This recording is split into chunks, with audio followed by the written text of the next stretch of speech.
Magandang araw mga kalingap, may bagong kaalaman tungkol sa EDSI at nabalitaan nating may pag-aamin na naganap sa pamamagitan nilang dalawa. Nakakamanghang halaga sa ginawang bahay ni VNC, di makapaniwalang umabot ito ng milyon.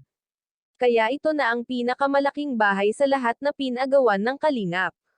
Napakaswerte ng pamilya ni VNC dahil maraming nagmamahal sa kanya at bukod pa roon ay hindi biro na sa kanya ang may pinakamalaking bahay.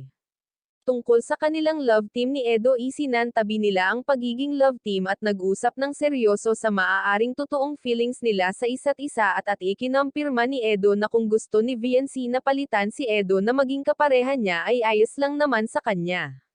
Tatanggapin nito ang magiging desisyon ni VNC, subalit may sinabi si VNC na nakapagpangiti bigla kay Edo, dahil hindi nito maiwasang kiligin. Masaya si VNC kapag nakikita nito si Edo at biglang napaamin ng hindi oras. Prangkang sinabi rin ni Edo na pang-good time lang raw ang sinasabi ni VNC sa kanya at hindi naman ito nakapagsalita. Maraming salamat po, pakisuportahan po ang lahat ng bumubuo ng Kalingap at sa aking munting channel, thank you.